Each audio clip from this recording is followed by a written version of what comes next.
Welcome to my channel Sayesha mathematics. আজ আমি তোমাদের মুনাফার দ্বিতীয় পার্টের পড়ানো শুরু করছি।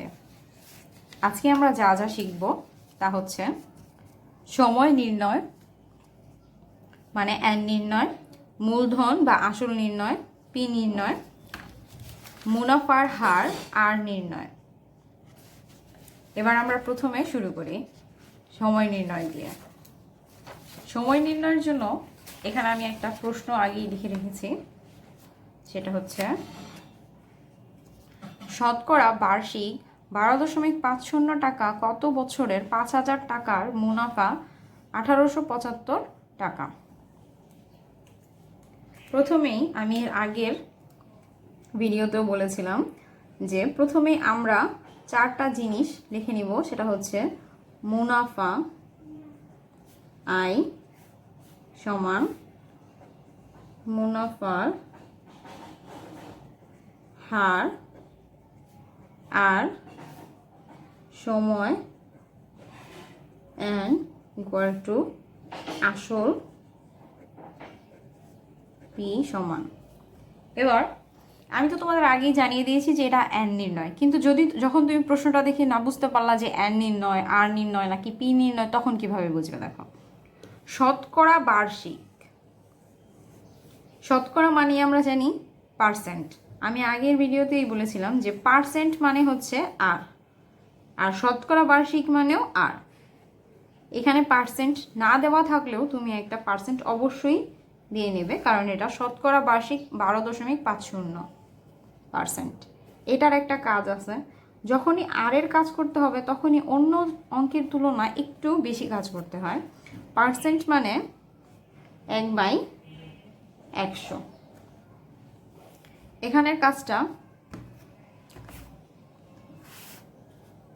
12.50 1 ভাগ 100 0.01 0.01 এর সাথে 12.050 গুণ 12.50 সমান 0.125। আর এর কাজটা শেষ হয়ে গেল। এত টাকা মুনাফায় কত বছরের 5,000 টাকার, টাকার কথাটা যার সাথে থাকে সে হচ্ছে আসল। তো এটা আসলের জায়গায় আমরা লিখলাম 5,000 টাকা। মুনাফা এত টাকা, মুনাফা 1875 টাকা। বাকি রইল এন, তাহলে আমাদের নির্ণয় করতে হবে এন। এবার আবার আমরা সূত্রে চলে যাই। আমরা জানি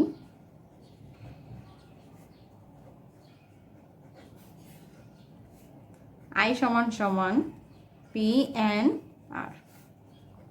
এক্ষেত্রে আমি আসলে কি একদম দুর্বলদের উদ্দেশ্যে করানো শুরু করছি। যারা তোমরা এগুলো পারো তারা তো পারোই, আর যারা না পারো তাদের উদ্দেশ্যে, যেটা হচ্ছে এখন আমার নির্ণয় করতে হবে পি। যাকে নির্ণয় করতে হবে তাকে অবশ্যই বাম পাশে রাখতে হবে হাতের। তো এইখানে এনটা পড়ে গেছে ডান পাশে। এবার আমরা পুরা পক্ষান্তর করে দেবো, মানে হচ্ছে পি এন আর, আর ওই পাশে আই।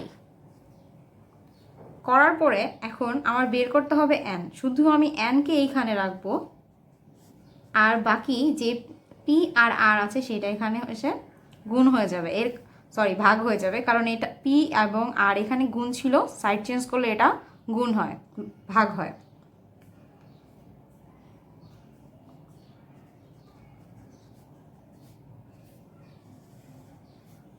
আই সমান সমান 1875 টাকা। এবার পি এর মান 5,000 টাকা গুণ আর এর মান আছে কত? 0.125।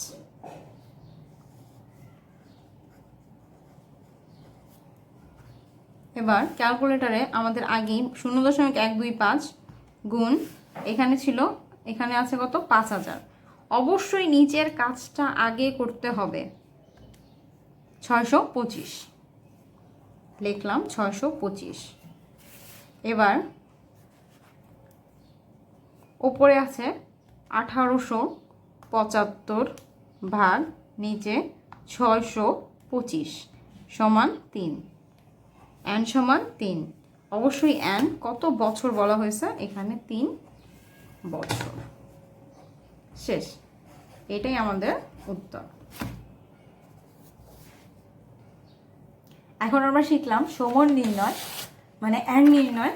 এখন আমি এখানে আরও 4টা অঙ্ক তুলে রেখেছি। তোমরা ইচ্ছা করলে এই অঙ্কগুলো বাসায় করে দেখতে পারো যে তোমরা বুঝতে পেরেছো কি না। এখানে দেওয়া আছে, তোমরা ইচ্ছা করলে এখান থেকে তুলে নিয়ে পরে অঙ্ক করতে পারো। সময় নির্ণয়। এখন আমি চলে যাব মূলধন বা আসল নির্ণয় করতে হয় কিভাবে সেই অঙ্কে।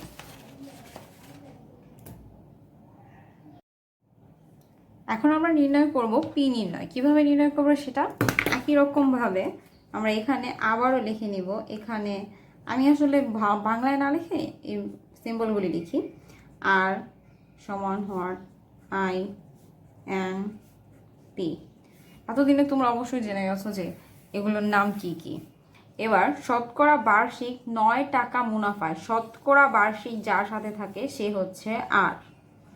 পার্সেন্ট উল্লেখ নেই, কিন্তু তুমি সেটা দিয়ে নেবে, কারণ হচ্ছে শতকরা কথাটা, শতকরা ওয়ার্ডটা সাথে আছে। এবার কত টাকার 3 বছরের, অবশ্যই আমরা বছর জানি, এন মানে সময়, আর মুনাফা 3135 টাকা। মুনাফা 3135 টাকা। 3135 টাকা। বাকি রইল পি। এবং এখানে আছে কত টাকার। আমি আগেই বলেছিলাম টাকার কথাটা যার সাথে থাকে সে অবশ্যই মূলধন হয়। এখানে এই কারণে আমরা পি নেই, পি এর কাছে কোয়েশ্চেন মার্ক থাকবে। এবার আমরা সূত্রে চলে যাই। আমরা জানি আই সমান সমান পি এন আর। এবারও একই কথা, পি নির্ণয় করতে হবে, অথচ পি হাতের ডানে রয়েছে, এটাকে হাতের বামে আনতে হবে। এই কারণে আমরা পুরোপুরি পক্ষান্তর করে দিব। পি এন আর এই পাশে, আই ওই পাশে চলে গেল।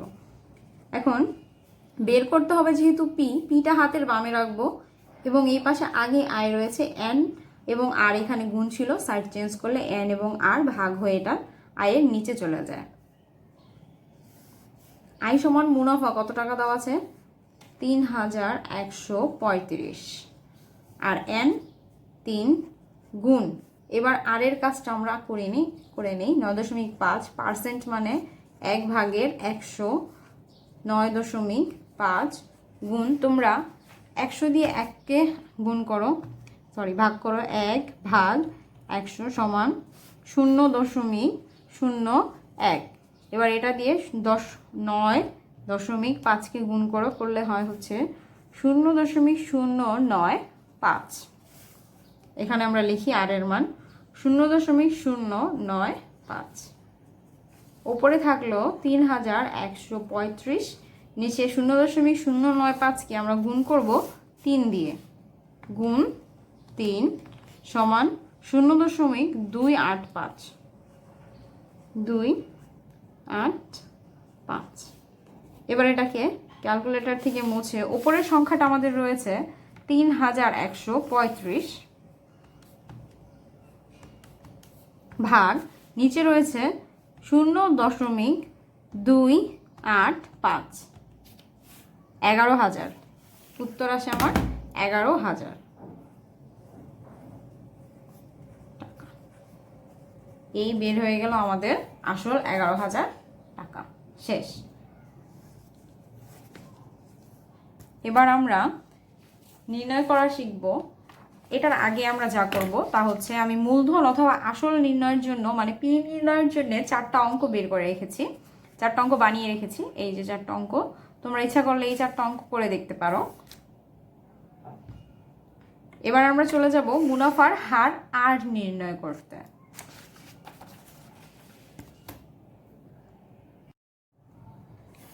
এখন আমরা নির্ণয় করব মুনাফার হার আর।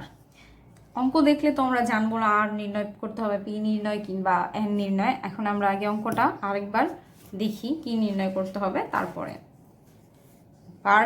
শতকরা বার্ষিক কত মুনাফায় 5,000 টাকার আগেই আমি বলে রেখেছিলাম টাকার শব্দটা যার সাথে উল্লেখ থাকবে সে হলো পি। আমরা পি এর স্থানে 5,000টা লিখে নিলাম।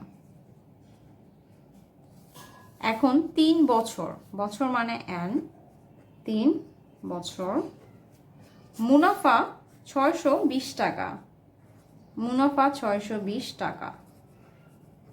যেখানে শুধু মুনাফা উল্লেখ থাকবে সেটা আই, কিন্তু মুনাফার হার, শতকরা বার্ষিক মুনাফা পার্সেন্ট দেয়া থাকলে সেটাই হবে শুধুমাত্র আর। এখানে আমাদেরকে নির্ণয় করতে হবে এখন আর, কারণ আমি বাকি 3টা ইনফরমেশন অলরেডি পেয়ে গেছি।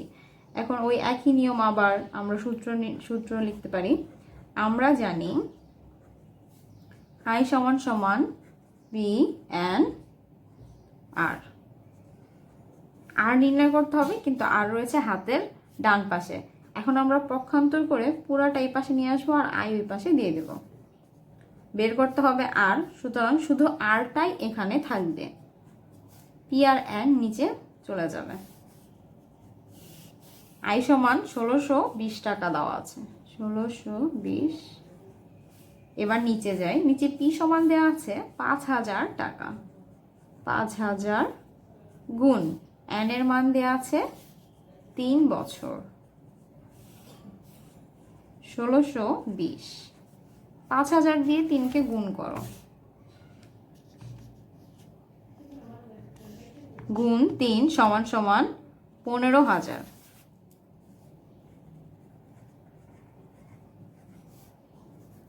এবার উপরের সংখ্যাটা আমাদের রয়েছে 1620, 1620 ভাগ নিচের সংখ্যাটা 15,000 ভাগ 15,000 সমান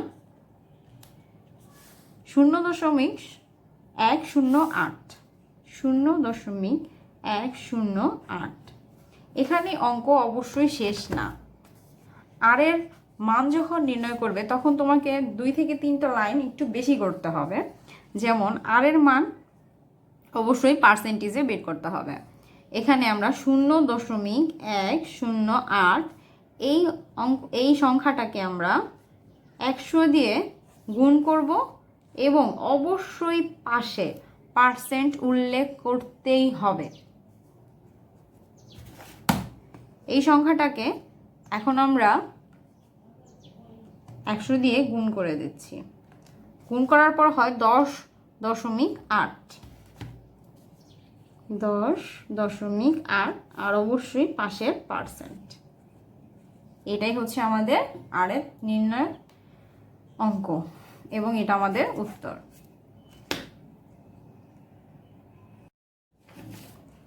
আর নির্ণয়ের কিছু অঙ্ক যেন তোমরা নিজেরাই করতে পারো, এই কারণে আমি আর নির্ণয়ের জন্য কয়েকটা বলতে 4টা অঙ্ক আমি তুলে রেখেছি। তোমরা এগুলোকে বাসায় করতে পারো, করে দেখতে পারো যে তোমরা আর কি নির্ণয় করতে পারো কি না।